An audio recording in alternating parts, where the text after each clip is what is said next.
So we're here at Galaxy's Edge. I'm walking straight into an AT-AT. Star Tours and Indoor. It's AT-AT. It's an AT-AT. It's AT-AT. 35 minutes. Well, it's been a while, folks, but we are back from a 4-week vacation here on Rodian Radio. We've got been working on a lot of stuff for everybody. Got a new intro that we're trying out. Love to hear you guys' opinion about it. First of all, want to just give everybody a heads up. We appreciate everybody being so patient with us to getting back to these shows. I know me and Danny have been wanting to come back and do this show for a while, but just with scheduling and what we've been working on just hasn't lined up yet. But we are here tonight to bring you back some more Rodian Radio. Tonight we are going to go over the Kenobi series as a whole, give our final thoughts about it. We're going to go over the Bad Batch Season 2 trailer and the new Cassian Andor trailer. And talk a little bit about some Star Wars news. I know there's been a lot of releases. We're going to go over a few of them. And then for the end of the show, we're going to do a Galaxy's Edge in Orlando, Florida review. As that is one of the reasons why we've not been on the show so long, is because I have been at Galaxy's Edge, checking that out for the first time, bringing you exclusive audio and pictures from Galaxy's Edge that may or may not be on the internet yet. So, without further ado, we're going to get right into the show and sit back and enjoy.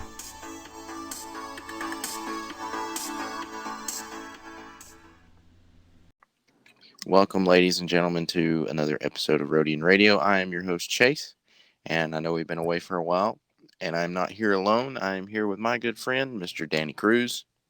Hello, everybody. It's been a while, but we are back. Yeah, it has been a while. It's been about a month.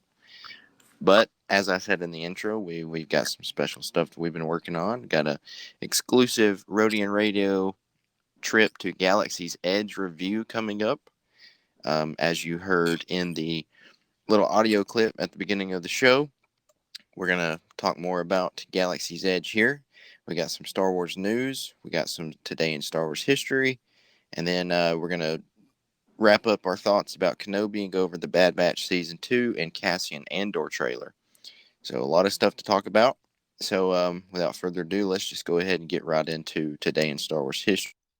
So on this day, August 8th, 2012, the comic or book, I'm not sure exactly, I've never heard of this, but The Lost Tribe of the Sith, Part 1, was published. So that was 10 years ago. Have you ever heard of that, Danny? I have not until right now. Yeah. So I don't know if anybody is listening that's heard of that. Let us know if that's a comic or a novel. I want to say, since it's Part 1, I want to say it was a comic, but I'm not real sure. All right, so Star Wars news. We got Disney Plus. There is a new Lego Star Wars special. If you like Lego shows, or fun to watch with the family, the Lego Star Wars Summer Vacation is available on Disney Plus. I've never really watched any of the Lego Star Wars specials, but the Christmas one was pretty funny. But the Secret Jedi text. No. The best part in the Lego specials is when all three Kenobis meet each other and they all say hello there at the same time. The Sacred Jedi text. Sacred Jedi text. Okay, so moving on to StarWars.com, they have released a little video snippet of Kenobi behind the scenes with Christina Ariel. If you don't know who she is, she does a High Republic show. They talk about the High Republic comics and news and stuff like that, but she was a background character on the Kenobi show. Okay. And she done, I guess Star Wars did a behind the scene video with her looking at the set behind Kenobi. It's a really cool video. You should go check it out on StarWars.com. And then let's see. Now we're gonna get into the nit and gritty here, and we're about to raise everybody's blood pressure who collects Hasbro. So Hasbro has decided to start releasing figures with no bubble. It is a complete cardboard box. I'm just going to go ahead and let you give your thoughts on this, Danny, because mine are about to make a lot of people mad. Well, I'd say it's one of the worst decisions they ever made. So now when you go buy a figure, you're not going to know if you're going to get a defective figure or you're going to get what you're going to get. And then now the prices on Black Series have gone up for some reason. Almost double.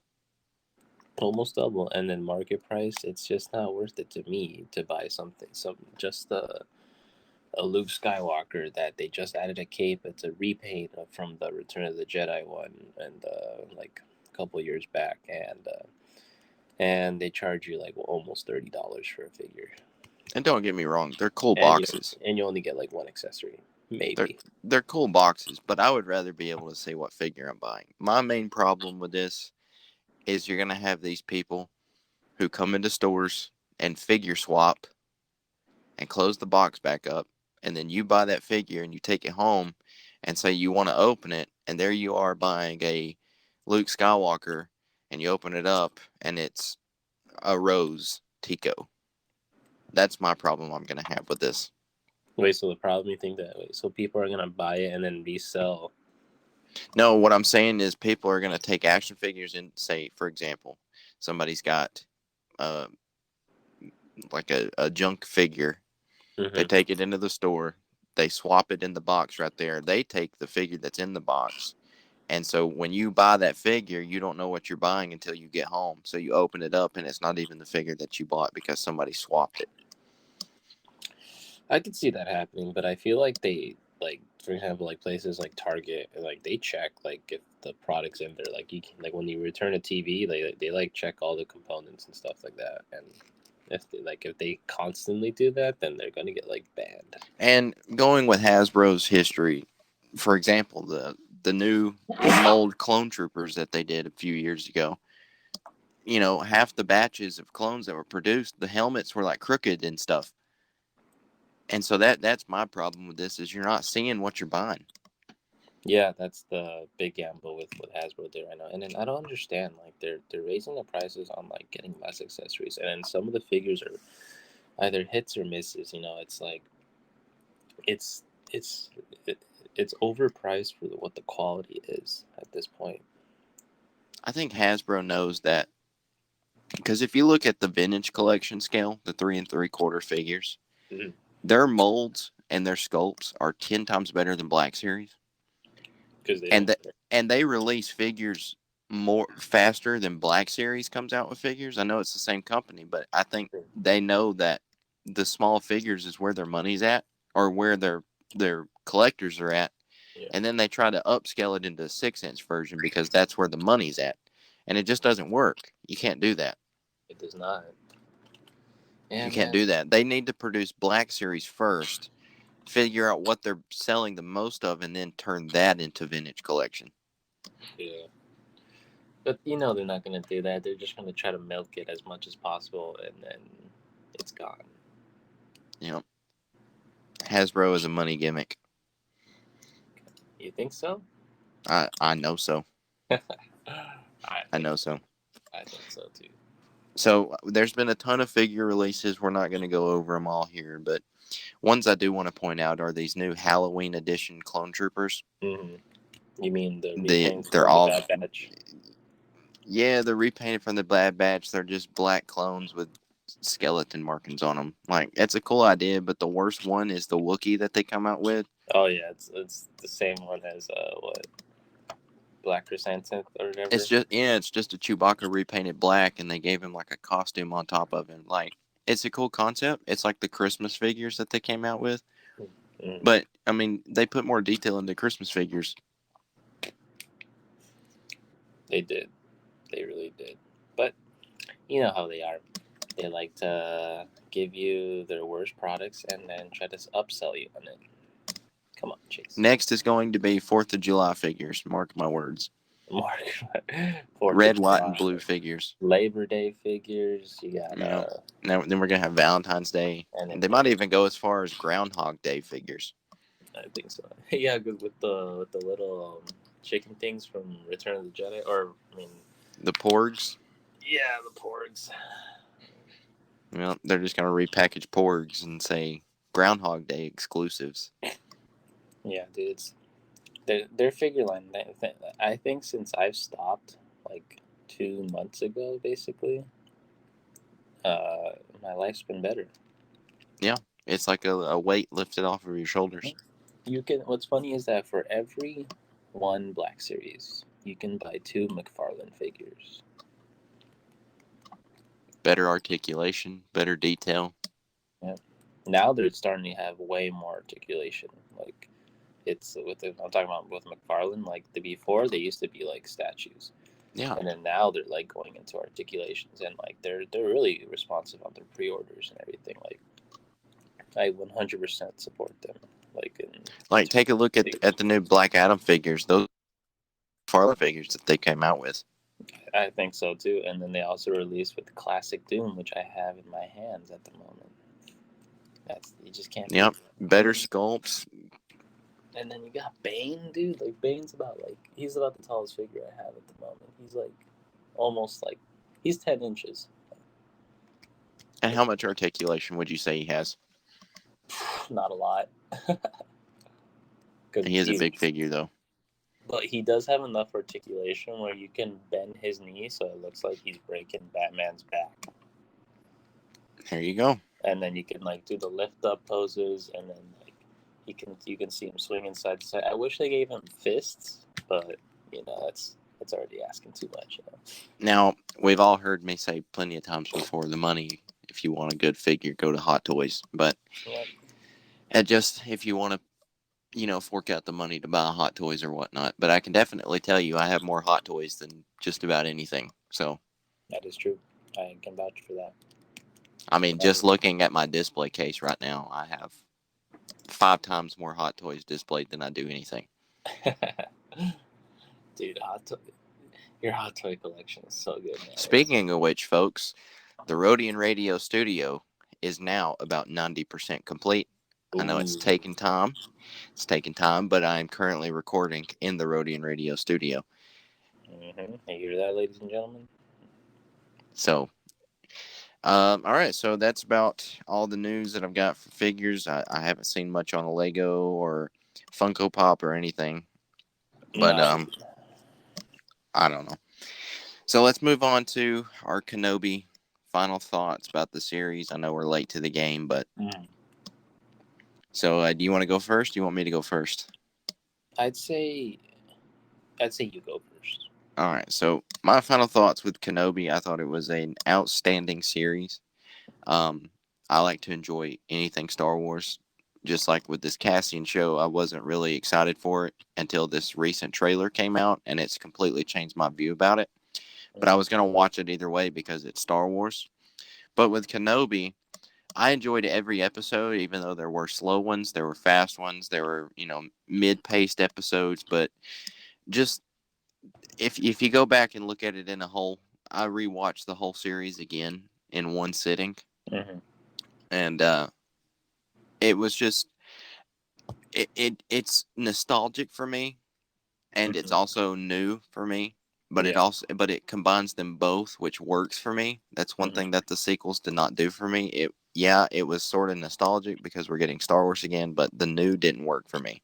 Mm-hmm. And with Kenobi, it tied in all of my questions that I had for the majority. We got Qui-Gon, we got the hello there, we got the Vader show off, we actually got more Vader in this show than I expected. Yeah. And that's a pretty it really told the story of how Obi-Wan was dealing with Anakin 10 years after, and it really told the story how Anakin was dealing with Kenobi 10 years after.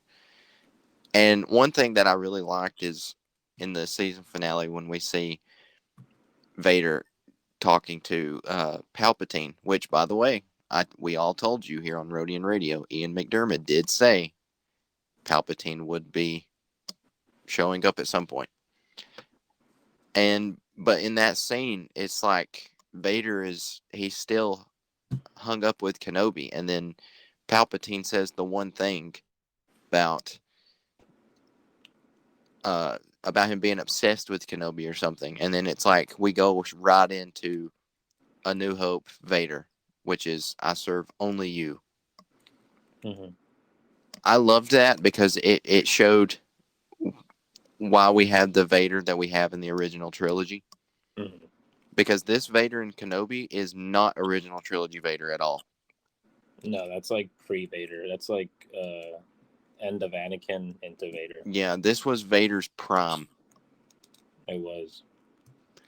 But if I had to give the show a rating, I'd give it a 10 out of 10 as a whole. Yeah. It was just amazing, and to bring back the original actors, and it was mostly nostalgia for me is what made me love it so much. I see.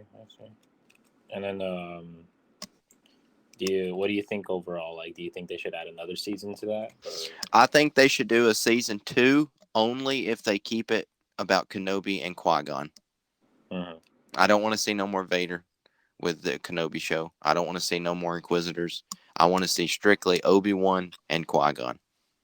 And they can do a 4-episode series. I'd be totally fine with that, as long as it's just Obi-Wan and Qui-Gon. Because that is a story that we need to see. I agree with you on that one. It's been a long time since we've seen both of them on screen at the same time. I would like to see Obi-Wan kind of telling Qui-Gon about how it was after he died. Mm-hmm. But I would like to see it being told through flashbacks. Yeah. You know, like new footage of flashbacks. Mm-hmm. Okay, and then Qui-Gon be like, I was there the whole time, Obi-Wan. Yeah, I have a feeling it's going to be like that. And I think if Lucasfilm is smart,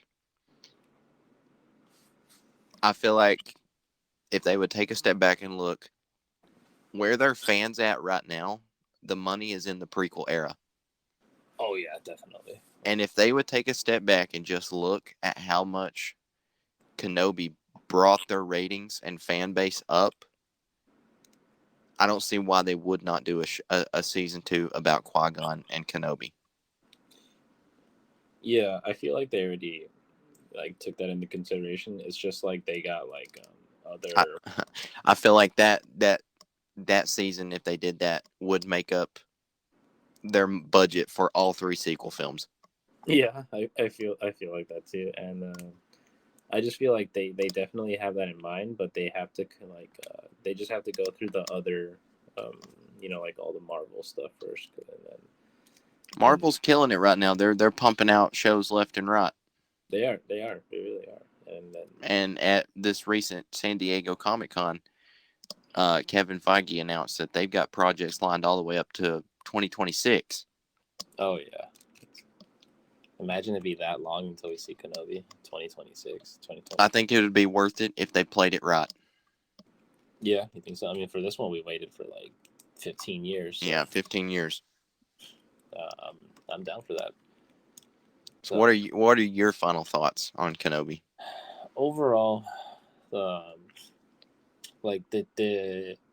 good thing that the show did that I liked was that you didn't know what direction it was going in, and people got pretty emotional throughout this series. I think that was their objective, especially with the whole controversial with Reva, and then useless episodes like the escape from the Inquisitor base. They just walked out the front door. Star Wars has those moments here and there where it's not the best, but not the worst, but could be better. Because we just have higher expectations for it and everything. But if you actually break it down episode by episode, the actual story that happened and what overall happened was the explanation of what Obi-Wan was going through, how he went through it was by fighting Vader, and what did he do afterwards is that he forgave himself, and he truly believed that his friend was dead, and he was able to save, or to become worthy again in his eyes. He was able to save Luke and Leia one last time. I guess until. And you bring up a good point with Reva. Mm-hmm. I don't think they're done with that character. I don't think so either, but I If feel like my predictions for that character is they're going to turn her into a quote-unquote gray Jedi, which is somebody like Ahsoka who's force sensitive, but they don't classify themselves as a Jedi or a Sith. I feel like we could see Reva make an appearance in Ahsoka. You think so? Yeah, because if you look at Asajj Ventress, she went from being a Jedi Padawan to a Sith apprentice to an assassin to a bounty hunter. Yeah. With a few exceptions. Yeah. But I feel like we could see Reva again in Ahsoka. I feel like that would be the only show to put that character in at this moment.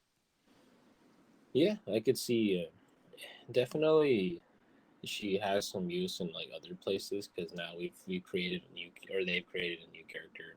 And it would fit the timeline perfect because Ahsoka takes place before the sequels. So it would be from this point in Kenobi to Ahsoka, it would be around 25, 30 years. Yeah, I could totally see that. But you know, what I also, so overall I would give the rating because there were some questionable episodes in my opinion that had like Like a Benta. for 6 episodes, I believe 4 out of 6 of them were good. So that makes me feel like we could have had more information within those 2 episodes. It could have been made differently, but you know they chose the direction to go in. And I would say this show has a solid. I'd say 8.5 out of 10. It's definitely got potential for a season 2. Yeah, that's what it has, but it would definitely have to pick up the pace. Because if Dave Filoni can go through all the Star Wars trilogies in one episode, you know, I'm just saying. Yep. Dave Filoni needs to be on season 2. Dave Filoni needs to be directing and supervising every show. And then back to Andor, you know, I was actually looking at it too, and like it's in the Star Wars universe, but we forget that it's not, Star Wars is not all about Jedis and clones. And No, and it's not all about the underworld either. Yeah, so I guess this is basically going to be a guerrilla warfare. You know, one thing that I really liked about seeing this, the first Andor trailer we got, I was like, this is kind of just pointless. Like, we don't need to see the view of what it's like to live in the Empire days when we've already seen that through Rebels. And then the newer trailer that came out last week, it just, I don't know, it's like a complete flip on the trailers. Like, this trailer that came out last week, it was actually, you could tell, like, this is going to be a dark war show. And we got Phase 2 Clone Troopers. I believe that's going to be the point of where the Bad Batch was kind of exploring when Clone Troopers become Stormtroopers. Yeah. And then we got a lot of Imperial shots in this new trailer. Their director Krennic has got to be in this show. I feel like they're saving him. That's why we haven't seen him on the trailer. Director Krennic, what timeline is this? Vader will probably be in the show, but I don't want to see too much of Vader because this story doesn't really tie into Vader. No, it ties in with everybody else, but the superpower people. To me, this is going to be more of like a war series than, you know, emotional or anything. And I'm okay with that. I like that stuff. Yeah, it's very interesting what direction they're going to go in because there's a lot of like components that go on, and I'm like, I forget. I'm like, this is supposed to be Star Wars, so I forget. You know, time to time. You know, because we've seen so much of the Empire, so much of this. But you know what? I mean, the Bad Batch did a really good job in episode 2 when they're on the farm with Cut LaQuaine, and they're having to sneak around Imperial. You know, they go in disguise. They sneak around the Imperial checkpoints, and it's like, it's like, you know, the community rises up against the government. That's what this show is going to be about. Yeah. What I like about this portrayal of Star Wars, it's just it's showing, like, I guess the birth of the rebellion for the fifth time. But this is, it just feels like it feels different because it's like right in the beginning where we haven't seen the transition between clones to stormtroopers. So this is like early beginnings of the war where, like, it makes you believe that they could have won, like, really quickly, but I guess it takes years. Yeah, I can see that. And then another thing in the trailer, it's the older guy in the trailer. I noticed this. I don't know if you noticed this, but he does not call Cassian Andor. He calls him uh, Cassian Ander. uh, So that makes me wonder if Andor is one of those Han versus Han kind of things. Han Like, versus Han. yeah, What is because you have certain characters who like calls Han Solo Han, and uh, then like Lando calls him uh, Han Solo. I wonder if Cassian Andor is like that. Some people call him Andor, some people call him Ander. hmm I Who don't know. knows? Maybe they'll explain, like, why they do that. Maybe he goes into hiding and he's like, "Yeah, I changed my name from Andor to Ander. Nobody's gonna know." It's like, just one letter difference. Yeah, and a pronunciation difference. Nobody's gonna know. You're like, nope, not at all. Nobody's gonna know. But I'm excited. That show comes out, if I'm not mistaken, next I think month. there's 3 episodes, right? Three Yeah, we're episodes. getting 3 episodes on a premiere date. I think it's either the end of August, or September, but we're getting Yeah, 3 episodes on premiere we're day, getting which is Star going to be good. Wars. Yeah, we're getting Star Wars for two different episodes in September. What's the other one? Bad Batch. Oh yeah, Bad Batch. I completely forgot about Bad Batch, and here we are September. about to talk about Bad Batch. I think it was like September 28th, if I'm not mistaken. So that's our that's our. What are your predictions for Andor? Like basic predictions. They're gonna do flashbacks, and then they're gonna just explain, like, what happened, I guess, immediately on Andor, and then they probably see Order 66, and then they just talk about how they're. I feel like in this series they're playing for the long run. Like, they know they can't win there, so they have to, like, prolong it, and it's just gonna explain, like, This is the actual real start of the rebellion. yeah, this is just the what's it called? Just like This the is more inspiration. in depth than Rebels went. Yeah, because this is like the actual fight. It's not like it's like operations, and then I think at the end they're just gonna find out because Andor gets destroyed, and that's right. Andor gets destroyed in New Hope. In Rogue One. Rogue One, yeah, Andor. See, I feel like, to me, if we're getting 3 episodes on the first premiere day, I feel like this is going to be a 12 episode series. Yeah. I feel like because it's going to have to run through close to February because that's when Mando season 3 comes out.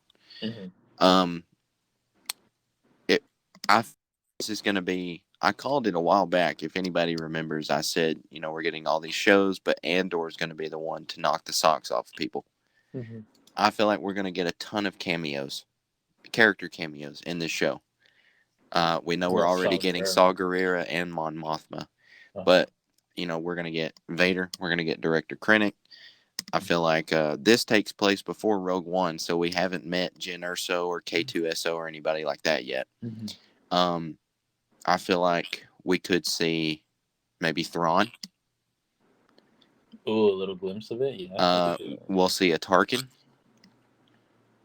Tarkin, a CGI Tarkin again. Yeah, CGI Tarkin. We'll see. Who knows? We might even see Kenobi. Oh, that's a reach. Nah, I feel like he's. I feel like we'll see a teenage Leia, like we did in Rebels. Yeah, I guess that's if that's the story that they're going with. We'll see Bail Organa, no doubt. Mm-hmm. because Mon Mothma's in it, and Bail Organa is tied to her, so Mm-hmm. we're gonna see a lot of cameos, I predict. But I predict this show. I'm calling it right now. You're hearing it on Rodian Radio. I predict that this show is going to be more of a hit than Mandalorian season 2. And I Against know what those you're two. thinking. I know what you're thinking because I'm thinking it too. But just hear me out. All right, let me hear you out. Let me hear you out. This show is in prime time Star Wars of the age of the Empire. Mm-hmm. There is no telling where they can go with this story. That's true. Where Mando season 2 was post Empire, Mm-hmm. and we got Bo Skywalker, Cobb Vanth, Boba Fett, all that. But necessarily for me, Star Wars doesn't have to be about character cameos. Mm-hmm. If they go in a good story direction and they tell the story the way it needs to be told, it's better that way for me than to see Luke Skywalker come in on a season finale. Okay. So that's why I say that I believe this show is going to be more of a hit than Mando. I'd say it's up there, but we don't know yet. So we would have to check in afterwards. Mm-hmm. Like I'm not saying it's gonna be a bad show, but I'd like to see it through first, and then we can decide. No doubt. There's not enough to tell right now. Mm-hmm. But all right, so moving on to Bad Batch season 2, the trailer. Boy, oh boy, am I excited for this because we get more clones. The best. I think it's gonna be better than season 1. I feel like season 2 of the Bad Batch is going to be up there with season 7 of Clone Wars. Season 7, yeah, I agree. Just the tone of it. It's just more like it's more birth of the Empire than. Mm-hmm. I feel like what they're doing.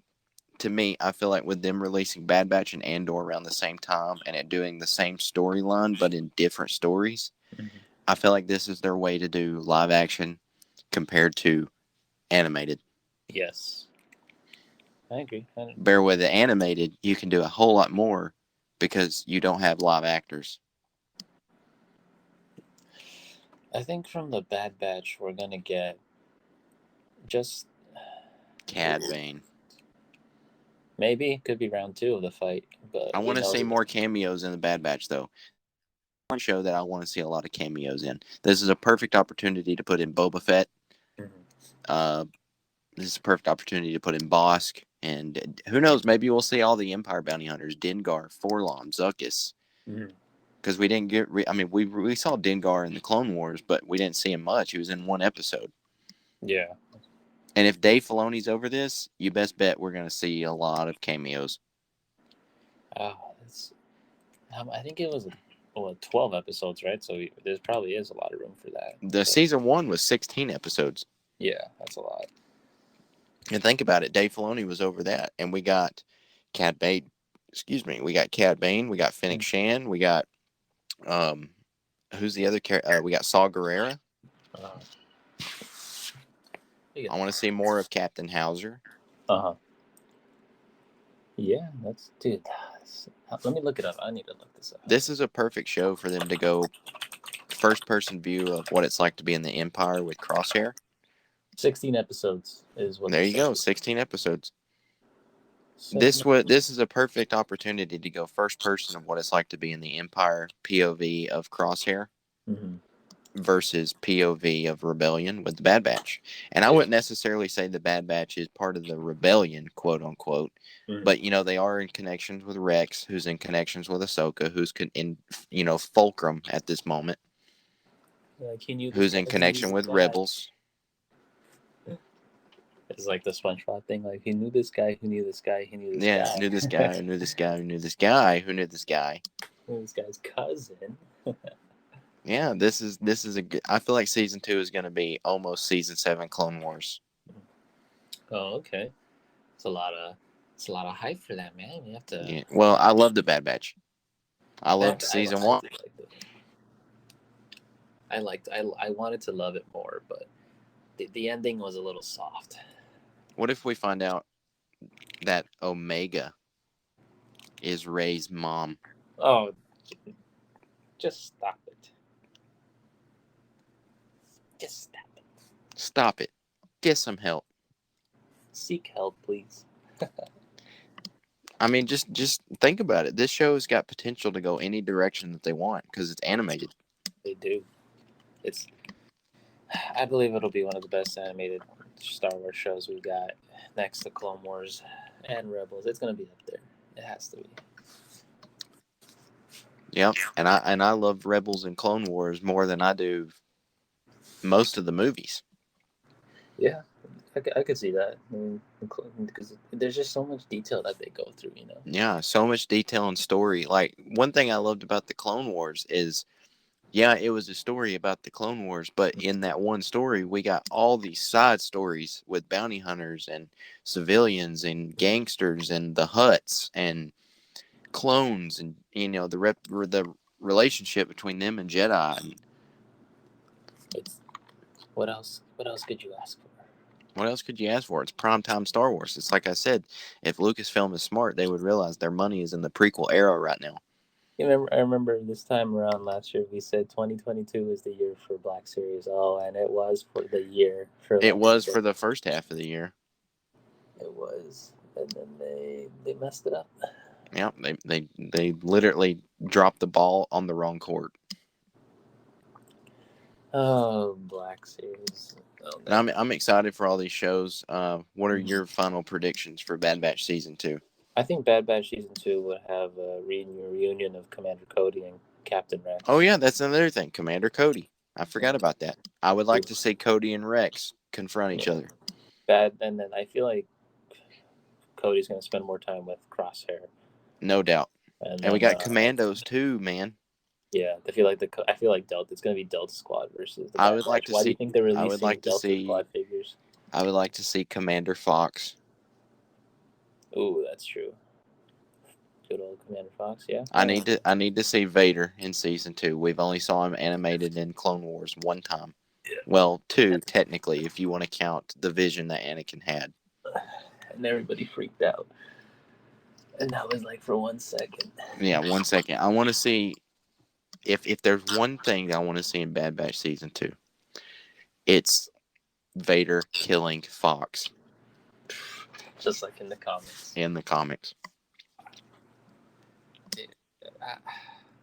Who knows what to expect, man? We're gonna see so many amazing things. I'm just glad that we got more Star Wars content, and then hopefully it'll take us through the winter. Because Star Wars without Christmas is not it just doesn't. It's not human. It's not. And I want to see. I feel like Dave Filoni respects the Star Wars fan base, and I feel like he knows what they want. After the Book of Boba Fett fiasco, how everybody is like, Boba Fett's just not Boba Fett. This is a perfect opportunity for Dave Filoni to fix that mistake. I think so. Via the Bad Batch. He's done it once, he can do it again. Yep. He's done it once, he can do it again. Yeah, I think that's just amazing. We got so much content going, dude, and then it's starting basically the end of this month. And then from there, the end of this month through, I would say, January. And then we pick back up in February with Mando season. We're going to have a whole year of Star Wars, just nonstop. And then after Mando Season 3, I believe Ahsoka picks up in the summer. So I would say Mando's going to run through February to May. And then Ahsoka will pick up in June or July. And then after that, we have... The Acolyte. Uh-huh. Then we've got the Lando show that we've not heard anything about. Okay, I'm not excited for that one. But... well, I will be as long as they do it right. Okay, yeah, we'll see. If they got Donald Glover back, we'll see. If they got Donald Glover and they've got Billy D. Williams as a producer on that show. Mm-hmm. Yeah, we'll see. That's going to be an exciting moment. Oh man, it's just a good time to be a Star Wars fan. It is a good time to be a Star Wars fan, and I'm gonna tell everybody this right now, and I'm telling you this too, Danny. All right. Let the shows happen before you start judging them. Yep, I'll start doing that. Because I remember during Kenobi, you were like, "This show, it's just not for me," and then, and then you It like was- season finale, you just completely changed your mind. I did. The show wasn't just clicking, man. It was just like, what am I watching? But these shows are better if you watch them as a whole series. That's why I like the episode every week kind of deal, because that's old school TV for me. But then again, it's always best to watch a whole series like this as one. I agree with that because then you're just going to be anticipating the next one and the next one. Mm-hmm. I agree. So that's about all the show news that we wanted to talk about and wrap up here. So we're going to take a short break, and when we come back, we're going to do our review of Galaxy's Edge. All right, welcome back, everyone. Now this is going to be our Galaxy Edge review. If you've never been, you'll enjoy this. If you have been, then you'll still enjoy this because you know what we're talking about. All right, so where I'm from, Galaxy's Edge is closest to me in Orlando, Florida, at Disney World. Where Danny is from, it is closest to him in California, which is Disneyland. So we're going to talk about our experiences and see what's similar and different at Galaxy's Edge for both of us. So first off, as the audio clip you already heard at the beginning of the show, at Disney World and Hollywood Studios, Galaxy's Edge, there is a live T Walker. It shoots mist out of its cannons. I've got an audio clip here of that, so we're going to play that here and let you guys listen to that. So I'm here at Star Tours, the original ride at Hollywood Studios in Orlando, Florida. I'm looking at a life-size AT-AT. Behind it is Indoor Forest. This AT-AT does make sounds. It does shoot blaster bolts out of it. There you go. Don't know if you hear that or not, but that is the life-size AT-AT Walker. So, the AT-AT, is there an AT-AT in your Galaxy's Edge, Danny? No, but they have the life-size Falcon there. Yep, they had the life-size Falcon at where I'm at too. So, where Hollywood Studios is in Orlando, Florida, was actually it had the original Star Tours ride. And this was before Galaxy's Edge. This is before Disney owned Star Wars. Yeah. And so they kept the original Star Wars stuff that they had there, which was an AT-AT and Indoor Forest, which is at the ride Star Tours, which was the original Star Wars ride before Galaxy's Edge. And so that all is still there. And Star Tours to me was the best ride that I rode at Galaxy's Edge because it was original and prequel era Star Wars. It wasn't. It had nothing sequel about it. Where Galaxy's Edge is all sequels for the most part. So that was real cool for me, getting to walk through Indoor Forest. And so walking through Indoor was really cool. You had the life-size trees. You had the Ewok huts up in the trees. And you walk into Star Tours and you get on the ride. And it's like it's literally what it is. You're in a tour bus across with C-3PO and R2 as your pilot. And you get to go through all 6 original films in a tour bus while C-3PO and R2-D2 are flying your tour bus. And then when you come out of the ride, you come into the big gift shop called Tatooine Traders. And there was a whole bunch of Star Wars stuff in there. A lot of Boba Fett, a lot of Bo-Katan, Mando. You could build your own Hasbro lightsaber. And so that stuff is the original Star Wars for Hollywood Studios. And speaking of Lucasfilm, they actually had an Indiana Jones experience. Do you have one of those at your Galaxy's Edge? No, unfortunately, we don't have the Indiana Jones experience. We just have the ride, and just like the gift shops that are like correlated to that section. That's crazy. I guess it's because this was technically Hollywood Studios and not part of Galaxy's Edge. And also, you guys have a bigger park than we do, so there's like selective space there. See, at the Indiana Jones thing, it's a stunt performance, and what it is it's like a you're on the set of Raiders of the Lost Ark, and you have these stunt doubles reenacting the scenes, and they take you through the process of how they film the sets, how they do to set up a set, and it's really, really cool because they take you. You're in a big crowd of audience, and you sit in front of their set. And the first set that they do is when Indiana's in the temple and the ball rolls after him. Yeah. And so they did that whole scene, and then they moved those sets, and then we went into the part in Raiders of the Lost Ark where Indiana and Marion are getting on the Nazi plane, and they blow the plane up and all that stuff. And they take you through the Indian city with the Nazis chasing after you and all that stuff. Mm-hmm. It was really cool. It was about an hour experience that you get to see. It's like you're on a film set. You get to see the stunts and how they set up scenes and all that stuff. They took you through the choreography and the special effects, and it was really cool. It was really neat to see. Then that's about everything that I don't think that you have. But over in Galaxy's Edge, first initial reaction walking up to the Falcon, I have that audio clip here. I'm going to play it.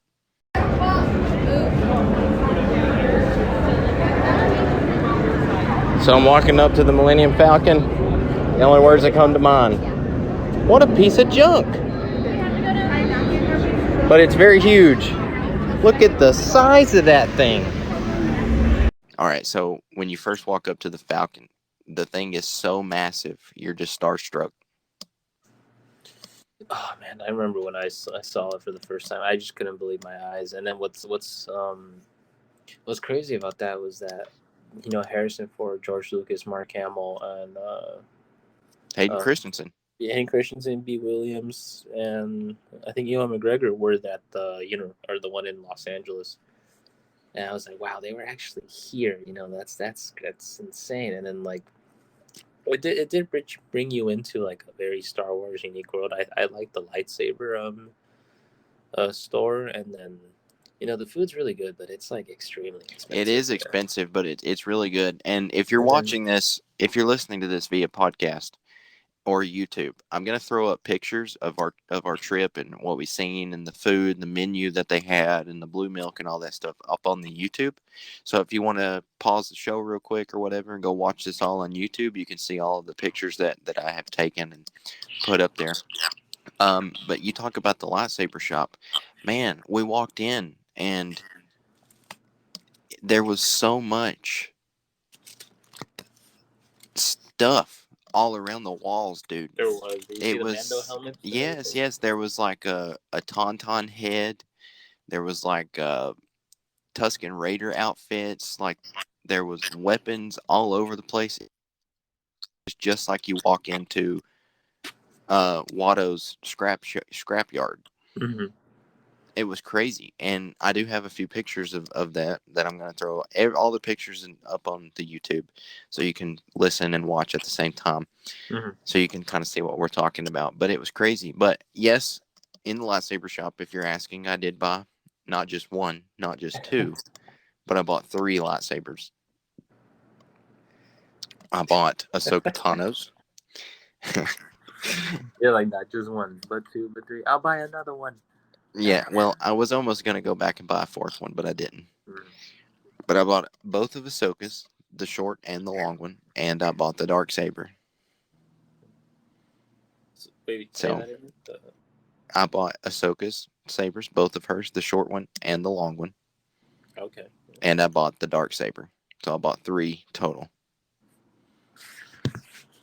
3 total lightsabers. Wow. And they weren't as expensive as I thought they would be.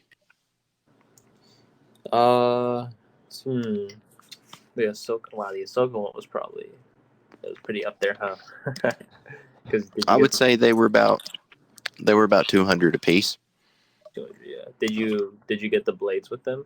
I did. So you have blades for every single set? I did. I have blades. I have a display case. Oh, okay. And the sabers. And the blades are disconnectable, so you can take them out and display the hilts. Mm-hmm. That's what I like about them. A lot better than the Hasbro version. Yeah, Hasbro has their hit and misses on some of them, but I think the Darksaber on the Hasbro edition is like a little different from the Disneyland one. It's just like personal preference, you know. Here, I'm gonna open up my Darksaber, just because I just love turning it on and off. So So the hilt itself is not that heavy. And one thing I like about these Galaxy Edge versions of sabers is they come with belt clips that you can hook on your belt. Mm-hmm. But here we go. Let's put this dark saber blade in here. Just listen to the sound effect.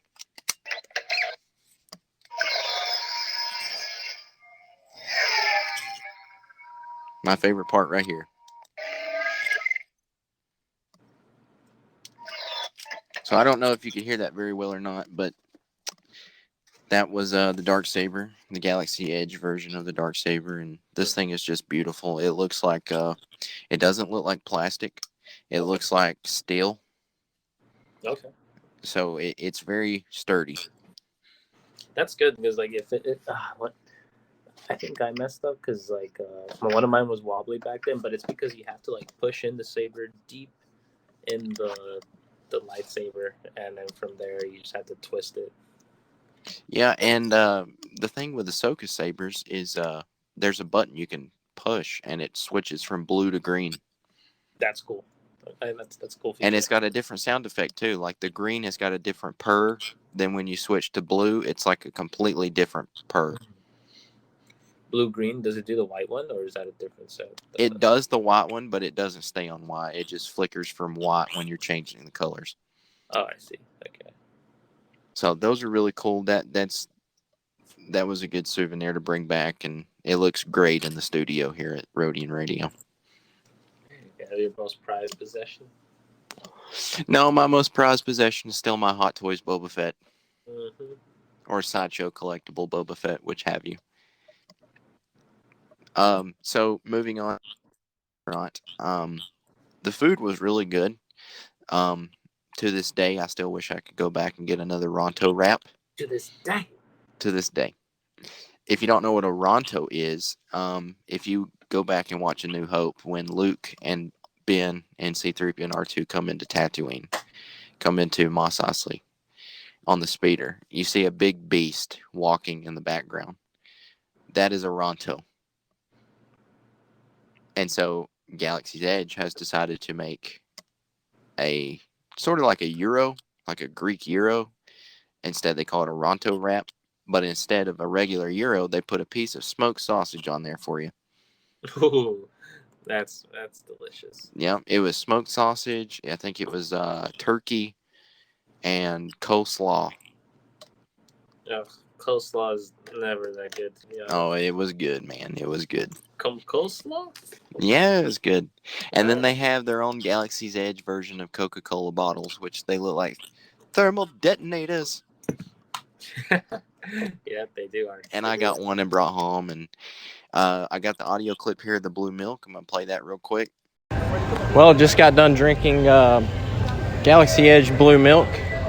Tasted a little bit like bubblegum and tropical. What do you think, Hayden? 6.5 out of 10. Homemade blue milk is better. We don't want to talk about the sequels here on vacation, but it is what it is. We're in sequel land right now. Yeah, we've already seen some stormtroopers, saw Chewbacca, waiting on Boba Fett. So the blue milk, to me, it was really good. I actually bought like 3 of them, and I went ahead and bought the souvenir cup. And in the souvenir cup has the name of the cantina stand or whatever on it, and it's got a bantha. Because if you don't know, blue milk is bantha milk. Yeah. So it's got it. And they talk about it in like New Hope, right? Yeah, in A New Hope, blue milk is bantha milk. So they've got a bantha on one side, and then you turn the cup, and green milk is actually what Luke Skywalker drinks from that beast in The Last Jedi. It's called a moof. Okay. And so a moof is on the other side. So you have your blue milk and green milk. Okay, that sounds good. So I did not get to go into the cantina. They had a line of people, and you had to stand in line. So when I went to cantina.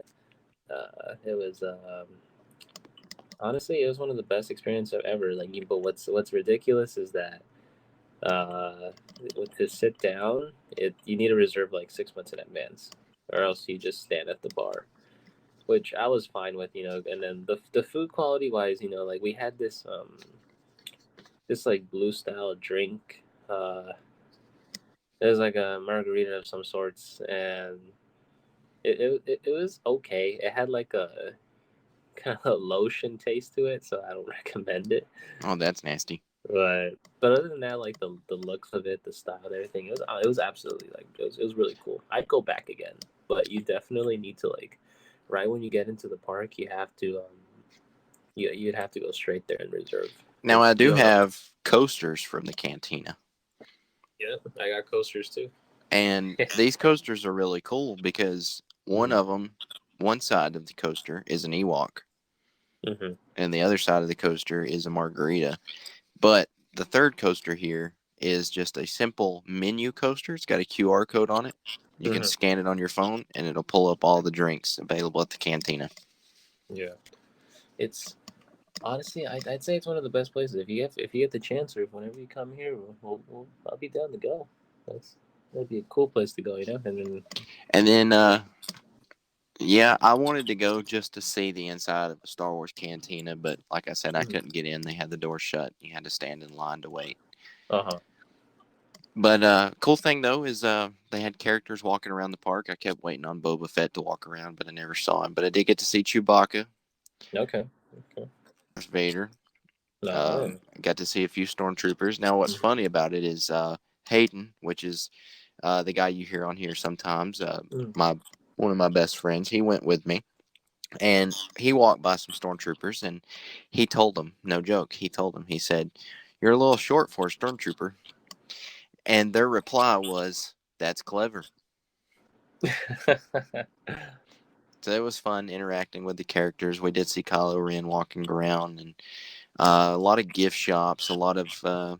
Now, we didn't get to ride the Rise of Resistance. There was like a 3-hour wait line for that. Oh man, that's. And so we didn't want to stand in line. So we did ride the Smugglers Run, which is where you get to fly the Millennium Falcon. And I was the gunner. Hayden was the Okay. pilot. Okay. Okay. We did survive. And we got to see Hondo Onaka in live action, even though he was a robot. Yeah. Isn't it really cool how they just have like these animatronics now that just like could literally look like a person? Yeah, so I have now got to see Hondo Onaka in live action, and I think I have a picture of him. I'll throw him up on the YouTube. And so that was real fun. The ride itself was okay, but for me, the best part was actually walking through the Falcon. Right, and then while you're in the waiting queue, you can sit down at the table. Yeah, and so we walked around the Falcon. We took some pictures. I did the famous Han Solo propped up against the wall pose on the Falcon. I got that picture. I'm going to throw up on the YouTube. Mm-hmm. And so what was it like for you walking through the Falcon? I remember I went in January of 2020. I think it was one of the coolest experiences ever because we get to actually, see the Falcon in real life and how it would have looked, in the Star Wars universe. And then when you just walk in, you just feel like you're there. Like I didn't have one instance of like Rey in the cockpit. None of that. No. Like, it was literally like Luke, Leia, Han Solo, Chewbacca, C-3PO. Lando and R2D2, it's like that. Like, it did bring back the classic. It was really cool when I went. I was fortunate enough to be the pilot, and I just wanted to test the flying, and it's actually pretty accurate. Like when you move it and everything, like the going up and down, left and right. I think that was cool. Like I was in control of the up and down part, so I was responsible of not having us hit the ceiling. we hit a few rails. Yeah, but honestly, the second time I went after that, I didn't want to be the pilot because I wanted the people who didn't know the Star Wars universe to fly the ships because I liked it when the whole room shook and it just went back and forth. And it's really cool because it's a 6-person ride, and each person has a part. You have a pilot, a co-pilot, then you have 2 gunners, and then you have 2 people keeping the shields up. Mm-hmm. But for me, I just like sitting back and watching us fly through the cockpit. I didn't really care about shooting. Mm-hmm. Yeah, because you just press a button when you shoot. It's not like you just have to spam it, and then yep. That's what I did. I just spammed it. It was really cool. when we passed our mission, I don't know if anybody heard me, but I did do the Yahoo. It it's definitely one of the coolest rides at Disneyland. Like when you go to the Galaxy's Edge section, it's not you don't even you forget you're in Disneyland. You're in like a whole nother theme park at that point. Yeah. If you do ever get the opportunity to go, ladies and gentlemen, I highly recommend it.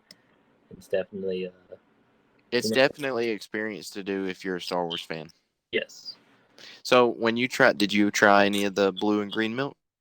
I did. I tried the blue milk. I liked it very much. I just didn't. I don't think I would get green milk. I just maybe I'll try it one time, but I forgot. Like when they were describing to me how it tasted, I was like, I don't know about that one.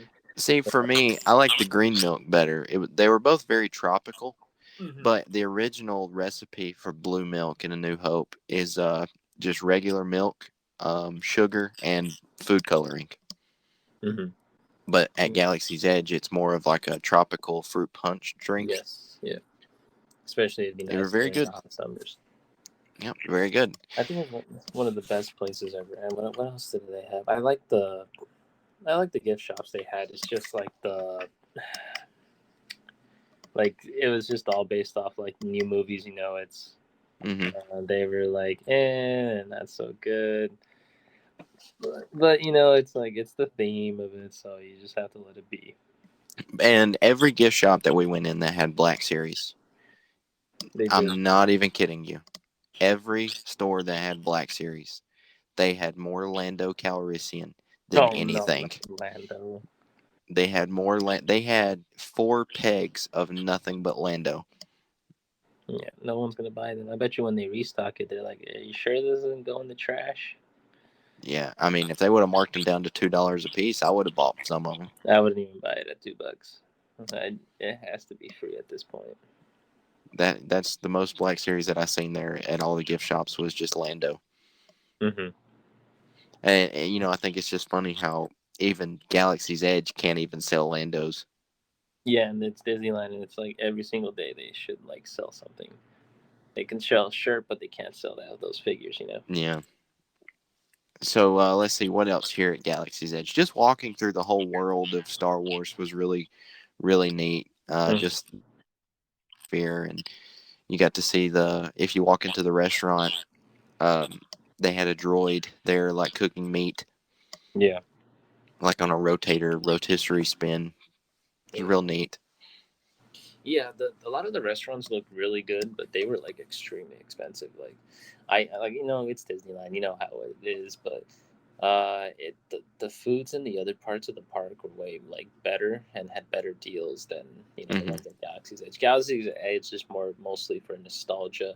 Yes. And just the stores and what they have, the lightsabers. Like the main attractions is like the lightsaber section and like the droid factory. I thought the droid factory was really cool. See, I didn't get to go. I didn't go in the droid factory. You had to stand in line for that one, and I stood in line for the lightsabers for about 30 minutes. Oh man, that's So yeah, it was kind of packed out. yeah, that's But it's definitely a trip for any Star Wars fan. I definitely oh recommend yeah, it. I highly recommend it too. Like it's one of the best places to go as a fan. Even though it's sequels, when you're walking around, it doesn't feel like sequels. You feel like you're on not necessarily Tatooine, but you feel like you're on the outskirts of Tatooine. Mm-hmm. I get what you're saying there. And another thing is that like it's it's definitely a fun place to go with your friends. Like just have a good time. Galaxy's Edge, there is a lot to do. Like I'd say it takes a while to like figure out everything. I think it's Yep. really cool. But next time we go, if you come to LA, we're going on Galaxy's Edge. I mean, sorry, the Rise of the Resistance. I know the strat for that. You know the strategy. Yeah, I know the strategies to get us on every ride. All right, and so last thing wrapping up here on the review. Now I don't know if you have this or not, but at Hollywood Studios, Mm-hmm. there was a whole dedicated to Star Wars original posters, concept art, uh, costume designs. Mm-hmm. Um, if you walk through that, you've seen everything, and I do have some pictures of that. But what Yeah. really caught my interest the most is they had a big mural. It was like a 18-foot long mural, Mm-hmm. and it had all of the Star Wars movies and TV shows all in live action in order through this mural. It's beautiful. Now, I don't know for sure, but I did take pictures of it. And as you heard in the intro at the beginning of the show, I don't think this is on the internet yet. But I'm calling this the official first look at Lucasfilm's concept of live action Clone Wars and Rebels, because they were included in this mural and they were put in there in chronological order. And so their characters were represented in live action. And I do have a picture of both of them, the Clone Wars and the Rebels, that I'm going to throw up on the YouTube to see. And I think they did an outstanding job. Mm-hmm. Of creating a live action version. I'm not. I'm calling this the official first Lucasfilm concept of live action. Mm-hmm. I'd say I don't think we have that mural. It's been a while since I've been, but we do have a Star Wars section dedicated, like props and like all the cool artifacts that they've had, and like the outlook, the layout of Galaxy's Edge and Disneyland. But it's like a very like it's just like a small section, and then you can like take photos with like Vader and everybody like that. But that honestly sounds really cool. Like they had a mural, it's like huge, because they do have the murals at Marvel's Avengers campus, like of all the new Avengers and all the new characters that are out. But a Star Wars one, that would look like awesome. They had a live action indoor speeder. Live action indoor speeder. Life size. Yes, an actual life size speeder. And then when you walk into the prop room, you can see all the ships and all the models and that. And they had one of just Boba Fett. And they actually had it labeled as Slave One. Okay. And it was a huge replica model of Slave One in its own display case. And that's the first thing I noticed when I looked at it. It says Slave One. It doesn't say Boba Fett Starship. Yeah, it's Boba Fett doesn't call it. I'm gonna go to my Boba Fett Starship. Like, that was probably the coolest thing seeing. And then when you walk into the mural on the carpet, it's got a crawl, like the Star Wars crawls on the carpet. Wow, you guys have a lot more detail there than here, but here it's like they don't have a lot of space to move stuff around, and when they do, it takes them like 10 years to like make something big. But it's really cool. I'm glad you had a good time, man. You got good lightsabers. Added to your collection. You got like cool figures. And then what else you got? You got to experience Galaxy's Edge, which I'm really happy for you though. That's awesome. Yeah, I got to meet Chewbacca. Got to meet Darth Vader. Darth Vader was ridiculously huge. He was like 8 feet tall. Dude, I was only at his shoulders when I took a photo with one of them. Chewbacca was really tall too. Yeah. They got like really tall actors, or they got like a lot of socks on top of socks. Yeah, socks on socks on socks. But yeah, man, that's awesome. We can't wait for what's more to Star Wars coming. It's only August, and we got basically a whole year of content coming. Yeah. Bam, bam, bam, bam. Yep, every week. Just think about that. You're not getting month by month. You're getting week by week. Yes, you are. Week by week of Star Wars. But all right, well that's gonna wrap up our show here. We really appreciate everyone checking us out and sticking around. Quick shout out to all of our sponsors: Dr_Awesome_1010, Commander Phoenix 88 Legion, Lego Shock 0451 Official, and the Photoverse Podcast. Go check those guys out. The Photoverse Podcast is a toy collecting podcast. They're really cool guys. We've been on their show a few times, trying to have them on our show so you guys can hear what they're like on our show. And special thanks to everybody who's been listening.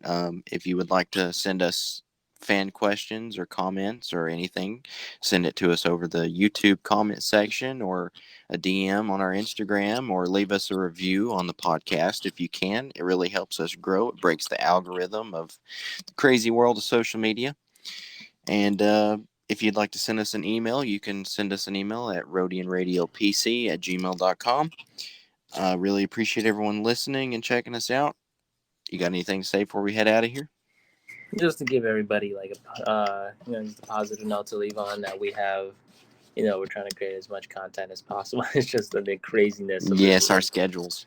Yeah, the schedules are just crazy, but we're gonna try to do more and more and then release as much Star Wars content as possible. And then just hold on there, ladies and gentlemen, with Star Wars. It is coming. We are gonna get a bunch of it. It's been like a dry spell for like about a month and a half. But we're gonna get through this. We got this, and let's go off in a positive direction.